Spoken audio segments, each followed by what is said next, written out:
ರಾಜ್ಯ ರಾಜಕೀಯದಲ್ಲಿ ಸಚಿವ ಪ್ರಿಯಾಂಕ್ ಖರ್ಗೆ ನೀಡಿದಂತಹ ಅದೊಂದು ಹೇಳಿಕೆ ಭಾರೀ ಗದ್ದಲಕ್ಕೆ ಕಾರಣ ಆಗಿದೆ.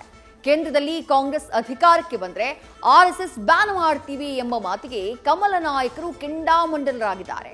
ಪ್ರಿಯಾಂಕ್ ಖರ್ಗೆ ವಿರುದ್ಧ ವಾಚಾಮಗೋಚರ ವಾಗ್ದಾಳಿಯನ್ನ ನಡೆಸಿದ್ದು ಇದು ಕಾಂಗ್ರೆಸ್ ಹಾಗೆ ಬಿಜೆಪಿ ನಡುವೆ ವಾಗ್ಯುದ್ಧಕ್ಕೆ ವೇದಿಕೆಯಾಗಿದೆ.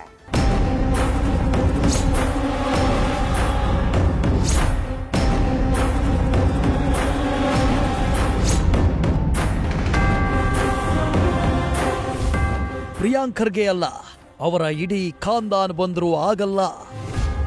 ಆರ್ಎಸ್ಎಸ್ ಬ್ಯಾನ್ ಮಾಡ್ತೇವೆಂಬ ಖರ್ಗೆ ಹೇಳಿಕೆಗೆ ಕೇಸರಿ ಪಡೆ ನಿಗಿ. ಕೇಂದ್ರದಲ್ಲಿ ಕಾಂಗ್ರೆಸ್ ಅಧಿಕಾರಕ್ಕೆ ಬಂದ್ರೆ ಆರ್ಎಸ್ಎಸ್ ನಿಷೇಧಿಸಲು ಚಿಂತಿಸಲಾಗುವುದು ಎಂಬ ಸಚಿವ ಪ್ರಿಯಾಂಕ್ ಖರ್ಗೆ ಹೇಳಿಕೆ ರಾಜ್ಯ ರಾಜಕೀಯದಲ್ಲಿ ಗದ್ದಲವೆಬ್ಬಿಸಿದೆ. ಇದು ಕೈ ಕಮಲದ ನಡುವೆ ರಾಜಕೀಯ ವಾಕ್ಸಮರಕ್ಕೆ ನಾಂದಿ ಹಾಡಿದ್ದು ಕೇಸರಿ ಪಡೆ ನಾಯಕರು ಪ್ರಿಯಾಂಕ್ ಖರ್ಗೆ ವಿರುದ್ಧ ನಿಗಿ ಅಂತಿದ್ದಾರೆ. ಅದರಲ್ಲೂ ಪರಿಷತ್ ವಿಪಕ್ಷ ನಾಯಕ ಛಲವಾದಿ ನಾರಾಯಣಸ್ವಾಮಿ ಮತ್ತು ಮಾಜಿ ಸಂಸದ ಪ್ರತಾಪ್ ಸಿಂಹ ವಾಚಾಮಗೋಚರ ವಾಗ್ದಾಳಿ ನಡೆಸಿದ್ದಾರೆ. ಆರ್ಎಸ್ಎಸ್ ದೇಶಭಕ್ತರ ಕೂಟ. ನೆಹರು, ಇಂದಿರಾ ಅವರಿಂದಲೇ ಆರ್ಎಸ್ಎಸ್ ಬ್ಯಾನ್ ಸಾಧ್ಯವಾಗಲಿಲ್ಲ. ಪ್ರಿಯಾಂಕ್ ಖರ್ಗೆ ಒಬ್ಬ ಬಾಲಂಗೋಚಿ. ಅವರ ಇಡೀ ಖಾನ್ದಾನ್ ಬಂದ್ರು ಆರ್ಎಸ್ಎಸ್ ಬ್ಯಾನ್ ಮಾಡುವುದಕ್ಕಾಗೋದಿಲ್ಲ ಅಂತ ಛಲವಾದಿ ಮಾತಿನಲ್ಲೇ ಪ್ರಿಯಾಂಕ್ ಖರ್ಗೆ ಅವರನ್ನ ಚೆಚ್ಚಿ ಹಾಕಿದ್ದಾರೆ. ಪ್ಯಾಂಟು ಚಡ್ಡಿ ಮಾತು ಬಿಟ್ಟು ಮೊದಲು ಅವರ ಇಲಾಖೆ ಕಡೆ ಗಮನ ಹರಿಸಲಿ ಅಂತ ಸಲಹೆ ನೀಡಿದ್ದಾರೆ. ಬ್ಯಾನ್ ಮಾಡ್ಬಿಡ್ತೇನೆ ನಾನಲ್ಲ, ನನ್ನೇನು ಹೇಳಿದ್ದೀನಿ, ನಿಮ್ಮ ಅಪ್ಪ ಅಲ್ಲಪ್ಪ. ನೆಹರು, ಇಂದಿರಾ ಗಾಂಧಿ, ರಾಜೀವ್ ಗಾಂಧಿ, ಈಗಾಗಲೇ ರಾಹುಲ್ ಗಾಂಧಿನೂ RSS ಬಗ್ಗೆ ಮಾತಾಡಿ ಈಗ ಕ್ಷಮೆ ಕೇಳೋಂಥ ಪರಿಸ್ಥಿತಿ ಬಂದಿದೆ. ನಿಮ್ಮಿಂದನೂ ಆಗೋದಿಲ್ಲ. ನಿಮ್ಮ ಇಡೀ ಖಾನ್ದಾನ್ ಬಂದರೂ RSSನ ಏನೂ ಮಾಡೋಕ್ಕಾಗಲ್ಲ. ಏನಾದರೂ ನಾನು ಒಂದು ಮಾತು ಹೇಳ್ಬೋದು, ಹುಲಿ ತನ್ನ ಬಾಲನ ಹೆಂಗೆ ಬೇಕಾದರೂ ಆಟ ಆಡಿಸ್ಬೋದು. ಯಾವುದಾದ್ರೂ ಬಾಲ ಹುಲಿನ ಆಟ ಆಡ್ಸಕ್ಕಾಗತ್ತೇನ್ರಿ? ಇದೊಂದು ಬಾಲಂಗೋಚಿ. ಇದು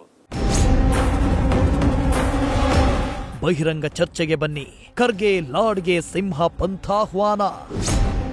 ಇನ್ನು ಮಾಜಿ ಸಂಸದ ಪ್ರತಾಪ್ ಸಿಂಹ ಕೂಡ ಪ್ರಿಯಾಂಕ್ ಖರ್ಗೆ ವಿರುದ್ಧ ಗರ್ಜಿಸಿದ್ದಾರೆ. ನಿಮ್ಮಪ್ಪನನ್ನೇ ಕಾಂಗ್ರೆಸ್ ಸಿಎಂ ಮಾಡಲಿಲ್ಲ, ಆರ್ಎಸ್ಎಸ್ಗೆ ಬೈದ್ರೆ ಅಧಿಕಾರ ಸಿಗಲ್ಲ. ಪೈಲ್ಸ್ ಪ್ರಿಯಾಂಕ್, ಕೂಗುಮಾರಿ ಖರ್ಗೆ ಎಂದು ವಾಗ್ದಾಳಿ ನಡೆಸಿದ್ದಾರೆ. ನೀವು ಸಂತೋಷ್ ಲಾಡ್ ಸಹ ಮೇಧಾವಿ ರೀತಿ ಮಾತಾಡ್ತಿದ್ದೀರಾ, ಇಬ್ಬರು ಬಹಿರಂಗ ಚರ್ಚೆಗೆ ಬನ್ನಿ ಅಂತ ಪಂಥಾಹ್ವಾನ ನೀಡಿ ಸವಾಲು ಹಾಕಿದ್ರು. ಸದನದೊಳಗಡೆ ಪೈಲ್ಸ್ ಪ್ರಿಯಾಂಕ, ಹೊರಗಡೆ ಬಂದ್ರೆ ಕೂಗುಮಾರಿ ಖರ್ಗೆ ಆಗ್ತೀರಿ. ಯಾಕೆ ಸರ್ ಏನ್ ಸರ್ ನೀವು RSS ಬ್ಯಾನ್ ಮಾಡ್ತೀರಿ ಅಂತ? ಸರ್ ನೀವು ಯಾರ ಮಗಳ ಹೆಸರಿಟ್ಕೊಂಡಿದ್ದೀರಲ್ಲ, ಆ ರಾಜೀವ್ ಗಾಂಧಿನೂ ಕೂಡ ಈ ದೇಶವನ್ನು ಆಳಿದ್ರು, ಅವ್ರ ಕೈಲೂ ಬ್ಯಾನ್ ಮಾಡೋಕ್ಕಾಗಲಿಲ್ಲ.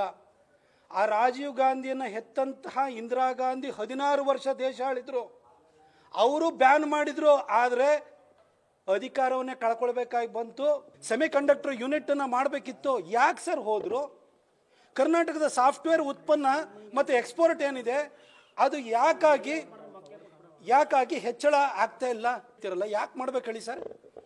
ಒಂದು ವೇಳೆ RSS ಇಲ್ಲದೇ ಇದ್ದಿದ್ರೆ 1975ರಲ್ಲಿ ಇಂದಿರಾ ಗಾಂಧಿ ಎಮರ್ಜೆನ್ಸಿಯನ್ನು ಹೇರಿ ಸಂವಿಧಾನಕ್ಕೆ 38ರಿಂದ 42ರವರೆಗೂ ತಿದ್ದುಪಡಿಯನ್ನು ತಂದ್ರಲ್ಲ ಸರ್.